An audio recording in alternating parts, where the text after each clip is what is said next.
Hello everyone, welcome to simply Sally by Chris. ভাবুন আপনার mobile ফোনটা হারিয়ে গেছে, তাহলে কি হবে? কি হবে? তাহলে আপনার মোবাইল ফোনে থাকা সমস্ত ফটো, ভিডিও, ডকুমেন্টও কিন্তু হারিয়ে যাবে। আর হয়তো ওই ফটো, ভিডিও, ডকুমেন্টগুলো আপনার কাছে খুবই গুরুত্বপূর্ণ ছিল। আর এরকম সমস্যা থেকে বাঁচার জন্য আপনি সমস্ত ফটো, ভিডিও, ডকুমেন্টগুলো গুগল ড্রাইভে রাখতে পারেন। গুগল ড্রাইভে রাখলে কি হবে? যদি কোনো কারণে আপনার মোবাইল ফোনটা হারিয়ে যায়, সেক্ষেত্রে আপনি যে নতুন মোবাইল ফোনটা কিনবেন, সেই মোবাইল ফোনে কিন্তু পুরনো মোবাইলের সমস্ত ফটো, ভিডিও, ডকুমেন্টগুলো নতুন মোবাইলে পেয়ে যাবেন। এখন প্রশ্ন হচ্ছে গুগল ড্রাইভে কীভাবে ফটো, ভিডিও, ডকুমেন্ট আপলোড দিতে হয়, মানে রাখতে হয়। এটাই দেখাবো আজকের এই ভিডিওতে। এবং তারপর দেখাবো গুগল ড্রাইভে কীভাবে পাসওয়ার্ড সেট করতে হয়। মানে ধরুন আপনি গুগল ড্রাইভে কোনো একটা কিছু রাখলেন, আর যেটা আপনার কাছে সিক্রেট। আপনি চাইছেন না অন্য কেউ আপনার মোবাইলটা নিয়ে গুগল ড্রাইভে গিয়ে দেখে ফেলুক আপনি গুগল ড্রাইভে কী কী রেখেছেন। সেক্ষেত্রে আপনি গুগল ড্রাইভে পাসওয়ার্ড সেট করতে পারেন। আর ওই পাসওয়ার্ড না জানা পর্যন্ত কেউ কিন্তু গুগল ড্রাইভে ঢুকতে পারবে না। প্রথমেই দেখাবো গুগল ড্রাইভে কীভাবে ফটো, ভিডিও, ডকুমেন্ট আপলোড দিতে হয়, মানে রাখতে হয়। এবং তারপরে দেখাবো গুগল ড্রাইভে কীভাবে পাসওয়ার্ড সেট করতে হয়। চলুন আজকে ভিডিওটা শুরু করি। Welcome again. গুগল ড্রাইভে ফটো, ভিডিও কিংবা ডকুমেন্ট রাখার জন্য প্রথমে যেটা করতে হবে, আপনার মোবাইলটাকে ইন্টারনেট কানেক্টেড করে নিতে হবে। সেটা হতে পারে ওয়াইফাই কানেক্ট করে কিংবা হতে পারে ডেটা কানেক্ট করে। আমি ডেটা কানেক্ট করে নিচ্ছি। তারপর চলে আসতে হবে গুগল ড্রাইভে। গুগল ড্রাইভে আসার পর আপনাকে ছোট্ট একটা সেটিংস করতে হবে। সেটিংসটা করার জন্য এখানটায় 3 লাইন আছে, ট্যাপ করবেন। সেটিংস ট্যাপ করতে হবে।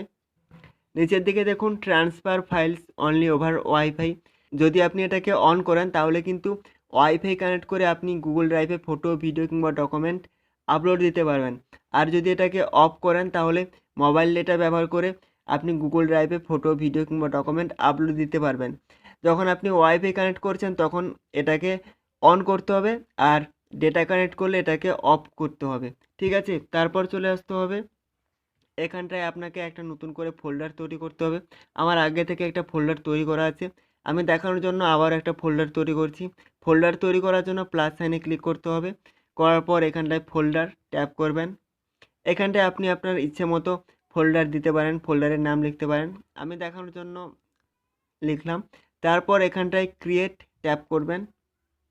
এখানটায় দেখুন এই ফোল্ডারটা কিন্তু তৈরি হয়ে গেছে। এখন ধরুন আমি এই ফোল্ডারে ফটো রাখতে চাইছি, সেক্ষেত্রে কি করতে হবে, এই ফোল্ডারে ট্যাপ করতে হবে। করার পর প্লাস আইকনে ট্যাপ করতে হবে, আপলোড এখানটায় ট্যাপ করতে হবে। ধরুন আমি এই ফটোটা আপলোড করতে চাইছি।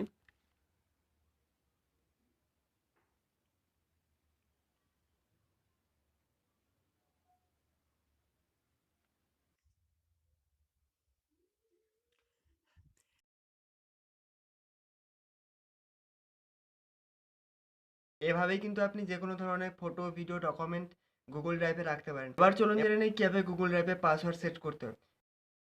এই কাজটা করার জন্য প্রথমে যেটা করতে হবে, সেটিংসে চলে আসতে হবে। আসার পর সিকিউরিটি, এখানটায় প্রাইভেসি অ্যান্ড অ্যাপস ইনক্রিপশন, এখানটায় আপনাকে পাসওয়ার্ড সেট করতে হবে। কোন ধরনের পাসওয়ার্ড সেট করবেন, এখানটায় পাসওয়ার্ড অপশান ট্যাপ করবেন। আপনি 4 ডিজিট পাসওয়ার্ড সেট করবেন নাকি প্যাটার্ন পাসওয়ার্ড সেট করবেন সেটা এখান থেকে সিলেক্ট করতে পারেন।